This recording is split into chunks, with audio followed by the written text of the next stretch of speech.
Oi, gente. Boa tarde. Estou aqui no finalzinho do horário do almoço de uma quinta-feira muito fria, como ontem. E aí, como você está? Está gostando do café com coragem? Eu espero levar muita coragem para você. E eu tava pensando agorinha que a coragem não é só pro sim, é coragem pro não também. E muitas vezes também pode ser a coragem do eu não sei, eu não faço ideia se eu devo dizer sim ou não.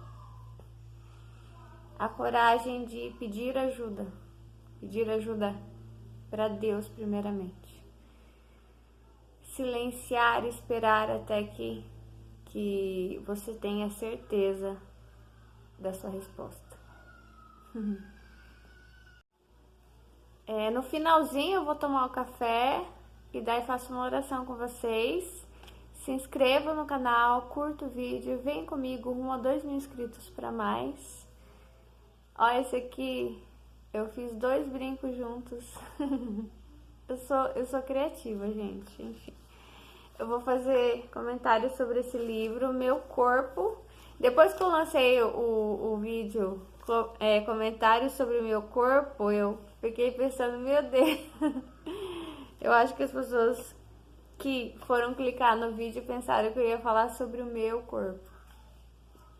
Mas é que o livro dela é sobre o meu corpo também, sobre o seu corpo, se você é mulher, ou se você não é, sobre o corpo da sua filha, da sua futura filha, da sua neta, da sua esposa, da sua mãe, da sua avó. E vou começar a ler para fazer os comentários com vocês, ok? Fique aí.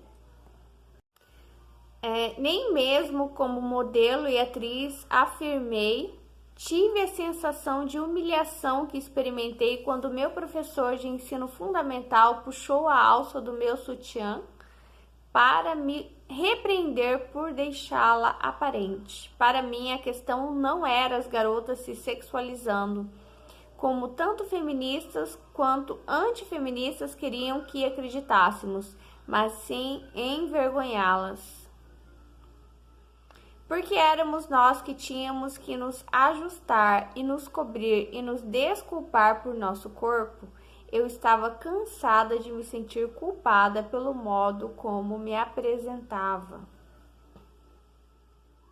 Meu ponto de vista era resultado de uma adolescência repleta de sinais conflitantes relacionados ao meu corpo e à minha sexualidade se desenvolvendo.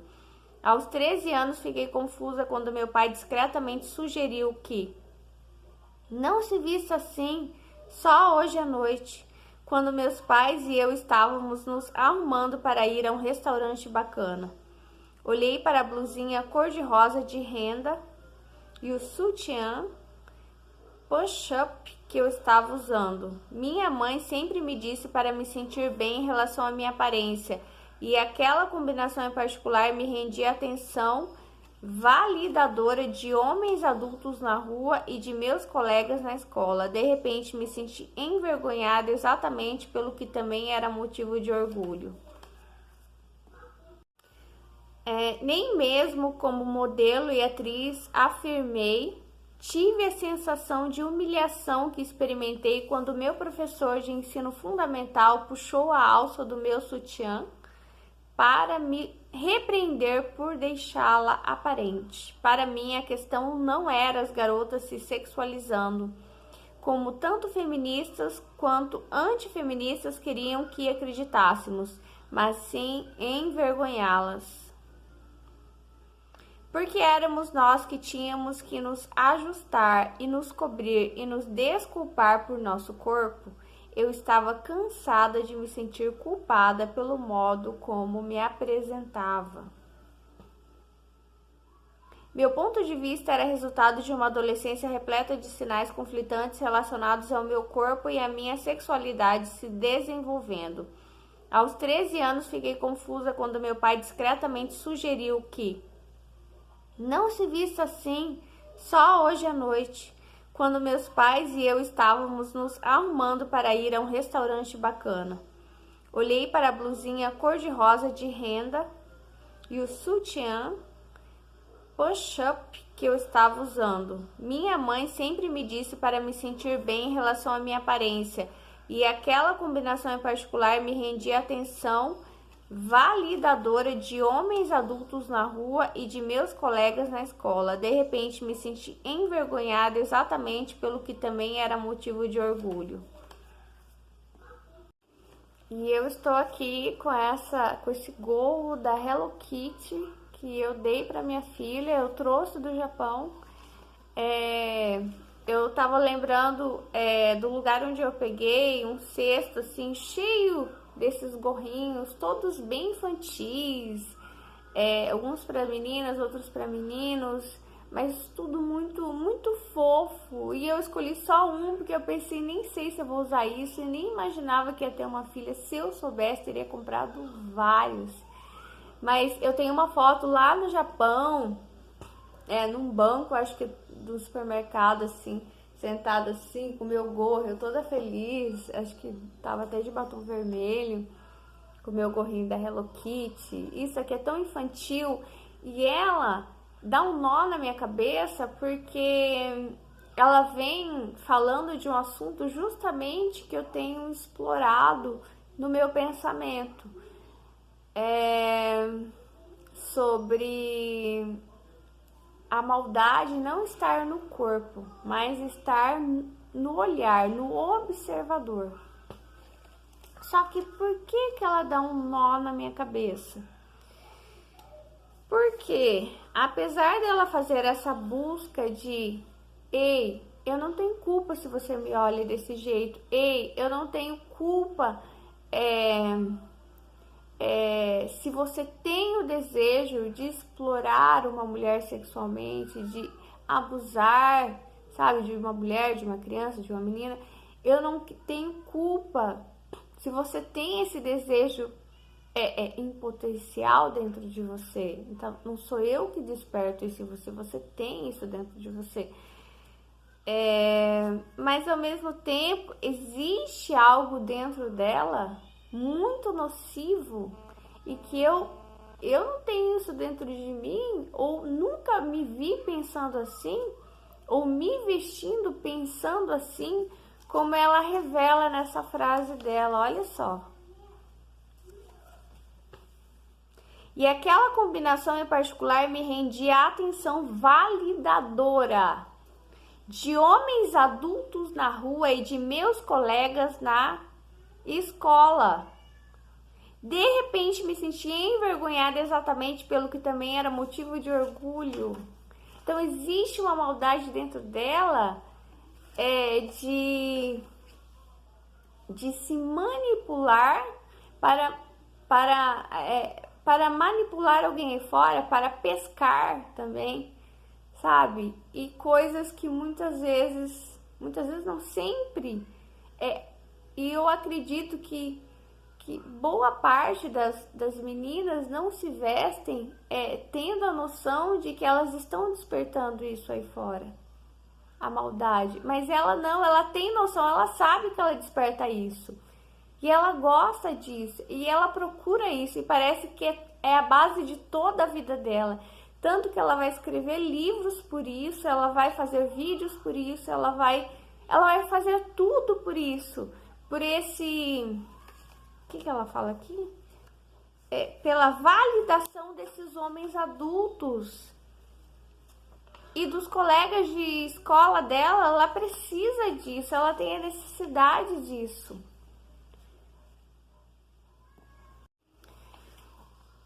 Depois, aqui em cima, ela diz sobre o professor puxar a alça do sutiã dela para repreendê-la porque estava aparecendo. Eu me lembro, sabe, na minha época de criança, de adolescente, jamais poderia aparecer a alça do sutiã, jamais.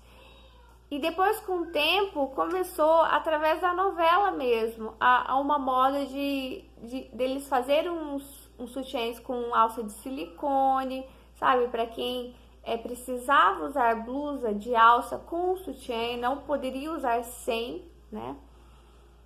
Porque não se sentia à vontade, né? E depois eles começaram a fazer com alça de rendinha e começou a passar uma ideia de que tudo bem, sabe? E a gente começou a não parecer algo de escândalo, aparecer a alça do sutiã, enfim. Mas eu tava me lembrando agora que até pouco tempo, poucos anos atrás, eu vi mulheres assim, ajeitando a alça do meu sutiã, sabe? Se incomodando com o fato de aparecer. E me lembro também que eu comecei a usar o sutiã muito cedo, com 9 anos. E é importante porque eu tava nesse processo hoje de manhã, conversando com Deus, que eu comecei muito cedo meu corpo aparentar que eu estava ficando mocinha. E a minha mãe, que despertava nela, minha filha tá ficando mocinha, ela tinha orgulho disso. Então ela mostrava para as amigas dela, vem ver, já saiu um carocinho nela. Tá usando sutiã, não sei o quê. E na escola tinha um pouco assim, com as meninas, a situação de inveja. De inveja de eu ter começado a usar o sutiã primeiro que todas, de ter menstruado primeiro que todas, e pra mim não era escândalo, pra mim era um processo que eu tava vivendo e era natural, sabe? Pra mim não. Minha mãe já tinha conversado comigo sobre isso, já tinha me falado o que ia acontecer, que era assim, então eu nunca vi como nem pro bem nem pro mal, entende? Já os meninos, eles tinham uma curiosidade tremenda e eles vinham assim pra fazer brincadeira e puxavam assim, pra estralar, sabe? Isso me incomodava bastante. Mas depois eu comecei a ver que era infantilidade deles. Eu, com 9 anos, achava eles, mas muito, muito, muito infantis e comecei eu não vou ligar pra eles, não. E durante a minha infância, adolescência, minha mãe sempre me vestiu muito bem, sabe? Como eu visto a Poliana, acho que todo esse cuidado que minha mãe tinha comigo. E às vezes seguia a modinha da Xuxa, de usar botinha, modinha, teve uma novela da Globo que usava sainha plissada com meião comprido, coturno, coletinho. Mas aqui é o seguinte, apesar de eu com 9 anos estar usando sutiã, menstruei com 10 anos, a minha mãe mostraram, olha, e minha avó, agora lembrando, a minha avó me fazia morrer de vergonha, às vezes eu até tava gostando de um menino, e ela ia lá e falava, ele tava lá pra todo mundo, que eu já tinha menstruado, que eu já tinha ficado mocinha. Eu falava, vó, pelo amor de Deus, não faz isso. Mas ela tinha orgulho. Só que é o seguinte, a minha conversa com Deus na cozinha é assim. A minha mãe, a minha avó faziam isso, mas elas sabiam que eu era uma criança. Eu estava vivendo tudo isso, é o processo natural, sabe, do corpo, dessa transformação lenta. Mas a minha mente era de criança. Até os 10 anos eu acreditei que o Papai Noel existia, fiz o meu pedido para o Papai Noel, e o meu Papai Noel era meu pai, né? Mas eu não sabia, e meu irmão dizia, ele já estava dizendo desde o ano passado, desde os meus 9 anos, eu tinha 9, ele tinha 7, ele falou, Melissa, o Papai Noel não existe, é o pai, é a mãe. Deu, não, claro que não. Vamos tentar ficar acordado. E ele já não acreditava em Papai Noel aos 7 e eu aos 10 ainda acreditava. Eu acho que eu só fui parar de acreditar lá pelos 11, 12 anos. E, enfim. Mas o que eu quero dizer pra vocês é o seguinte. A minha mãe e a minha avó elas tinham esse orgulho de que eu estava me transformando em uma mulher, em uma mocinha, mas sabiam que eu era uma criança, entende? E eu também sabia que eu era uma criança, a minha mente era de uma criança, era inocente, e isso precisava ser preservado. E outra, elas não tinham noção, eu nunca vi elas muito ter noção disso, um pouco talvez, mas eu muito menos não tinha noção que eu pudesse despertar qualquer desejo de um homem adulto, ou mesmo de uma criança da mesma idade ou próxima idade de mim, um pouco mais velho. Não tinha essa noção que essa menina tem aqui. Essa mentalidade muito avançada, muito maliciosa, avançada para o mal, dela se vestir para mexer com os instintos sexuais aí fora, tanto de crianças quanto adultos, me faz pensar em que ela é uma criança abusada, que ela é uma criança que conhece das coisas, de coisas que ela não deveria conhecer. Esse é o grande perigo aqui. Não é nem o fato do professor se incomodar com a alça do sutiã, não. É como que ela tem esse conhecimento, como ela tinha esse conhecimento tão jovem, sabe? Esse pensamento tão avançado que nem uma mulher adulta não tem essa malícia.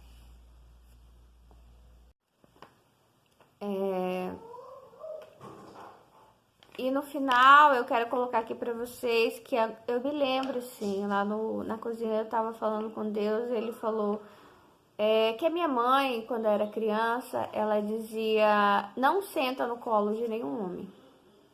Nem seu avô, nem tio, nem seu pai, ninguém não vai sentar. Menina não pode sentar no colo do homem. E eu nunca entendi porquê, nunca perguntei. E só fui entender quando comecei a namorar, lá pelos 17, 18 anos, que eu fui entender o porquê disso.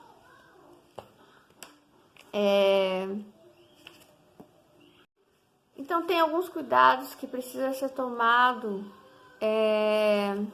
para que a criança não desenvolva uma malícia, sabe? Uma malícia. Ela pode saber que existe um perigo, mas a malícia é quando você já teve contato, sabe, com o mal. Já foi vítima dele.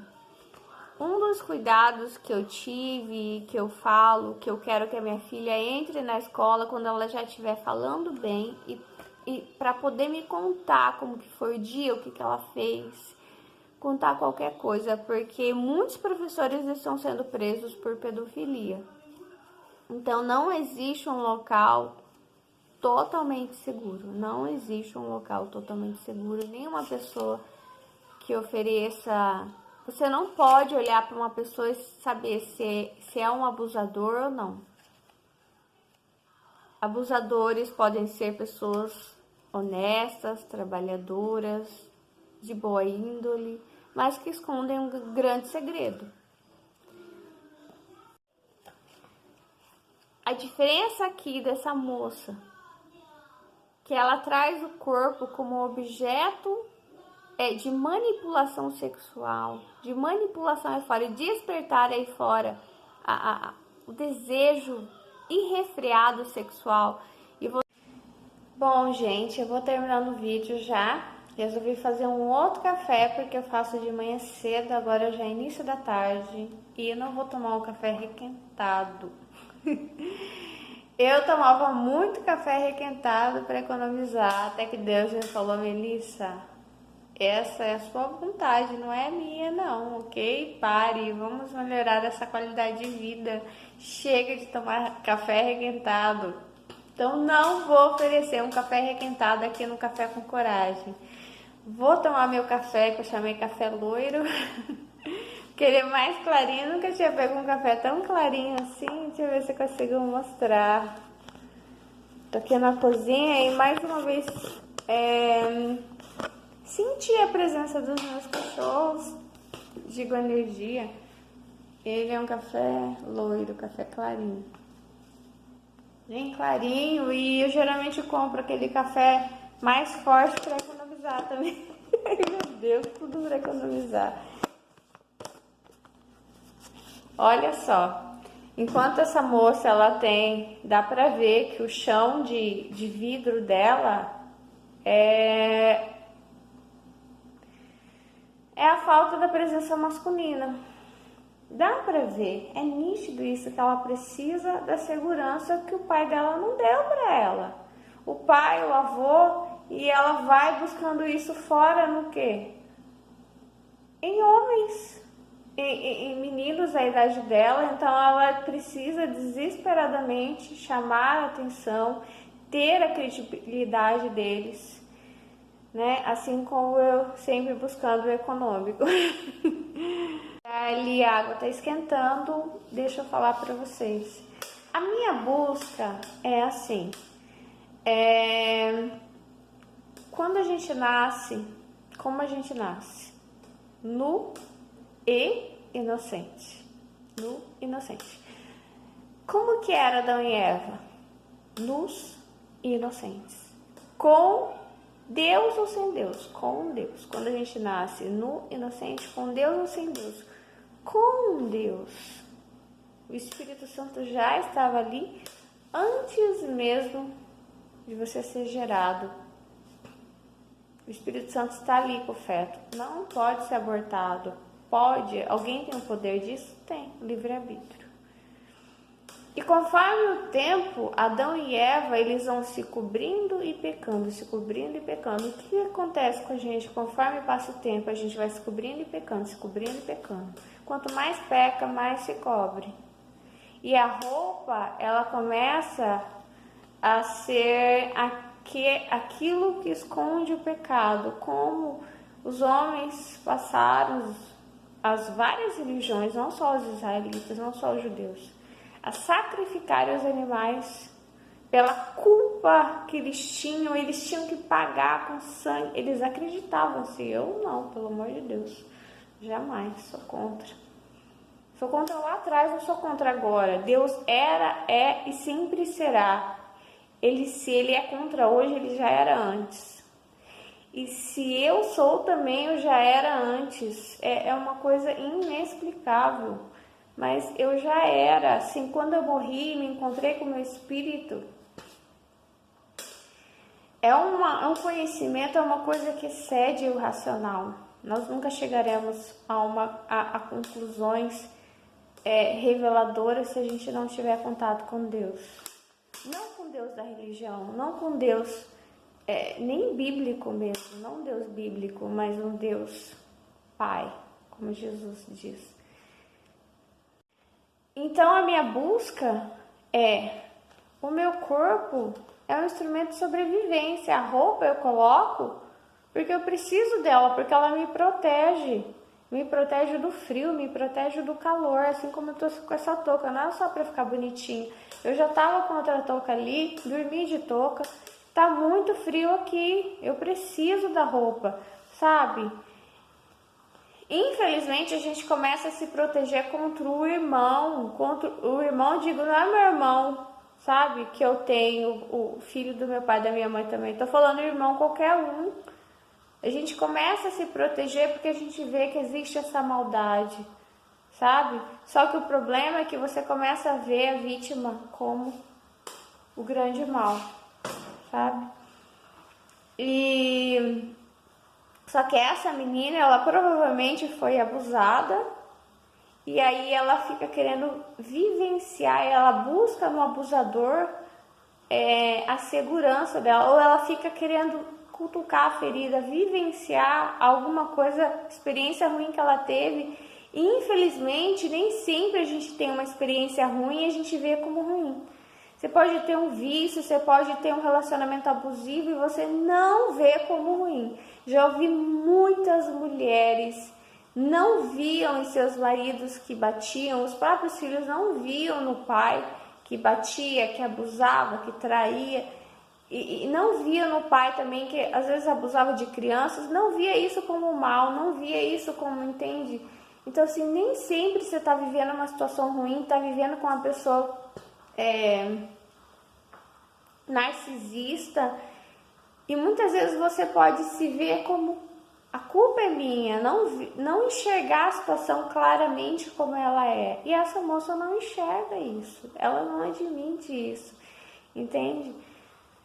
Então é outro fluxo, é outra busca. Ela busca justificar o abuso, ela busca tornar o abuso, e é o abuso dela própria, entende? Ela se coloca como objeto, então ela se coloca como tá tudo bem abusarem de mim. Ela se coloca como vítima ali, ó, no meio, como sacrifício, como eu disse para vocês, o sacrifício dos lobos. Agora eu vou colocar o pó, fiquem aí. Já tá com o seu cafezinho aí, vamos tomar? Olha só, o pensamento é, o meu valor não tá nessa roupa. Mesmo se eu aparecesse aqui nua diante de vocês. Mesmo se eu tivesse alcoolizada, drogada, se eu fosse analfabeta. Derramou o café. Mesmo se eu fosse analfabeta, não importa em que condição eu tivesse, eu sou preciosa. Então, assim, se você está com Deus, se você é luz, qualquer ser humano, qualquer ser, ele é precioso para Deus. Então, não que ele tenha que, por exemplo, se eu me apresentasse alcoolizada, drogada, eu teria que ficar nessa condição. Não, eu teria que ser resgatada, eu teria que ser curada. Então, qualquer pessoa que passa por essa vida e vê uma vida fragilizada, não tem direito de abusar dessa vida, fazer qualquer coisa. Então, assim, o que Deus tem me falado onde estão as boas pessoas? Porque as coisas ruins acontecem, sabe? Para que algo ruim aconteça e se perpetua, a gente passa por várias pessoas. Para você ir até um lugar, você vai passar por várias pessoas. Pessoas que não te conhecem, mas elas verão. Assim como uma vez eu fui para um júri, acho que o primeiro que eu assisti de uma moça que morreu na mesma faculdade que eu estudava. Ela morreu estuprada, a pedradas, foi estuprada por 2, 3 homens. E na hora que ela estava indo para o cárcere privado, ela passou por um taxista. Eu acho que ela chegou a fazer sinal pro taxista, mas o taxista, ele estava trabalhando, só um casal de namorado não deve ser nada. Não deve ser nada, ele poderia ter impedido. Então, assim, quantas pessoas poderiam ter impedido grandes coisas ruins?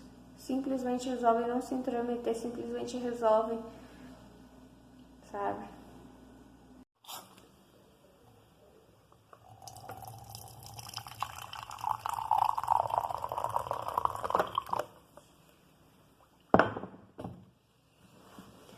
Viva!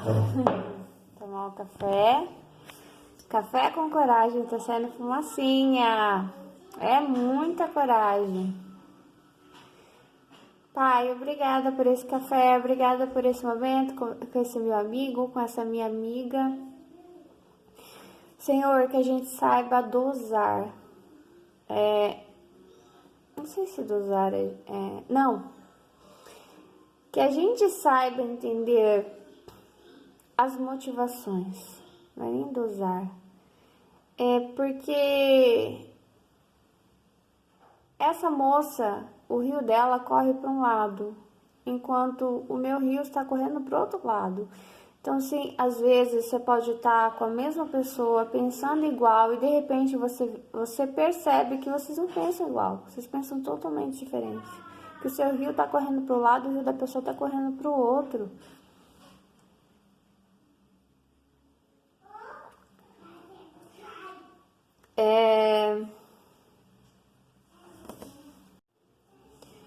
Pai, obrigada. Obrigada por essa nova playlist. Obrigada pelas nossas vidas. Senhor, traga respeito, mais dignidade, que a gente possa enxergar melhor as nossas feridas, para a gente saber onde precisa ser curado. E aquilo que a gente não está enxergando, nos faça enxergar, Senhor, para nos tirar daquilo que nos fere. O problema não é aquilo que a gente vê que tá ferido, é aquilo que a gente não enxerga, sabe? Que continua ferindo e a gente não tá enxergando.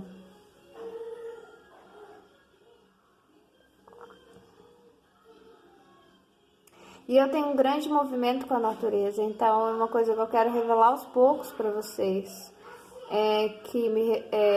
Uma porta que ficou aberta através dos meus cachorros, porque assim, o cachorro ele não usa roupa, né? E eu olhava para eles e eu via muita dignidade, eles estão pelados ali, nus, sabe? E será que eu tenho a mesma dignidade se sair nua pela rua?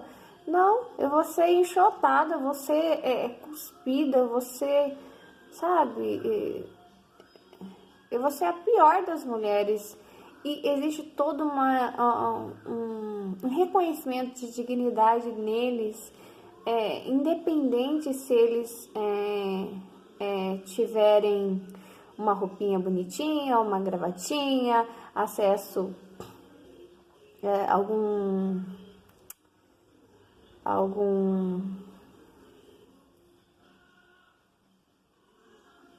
acesso a banho, tosa,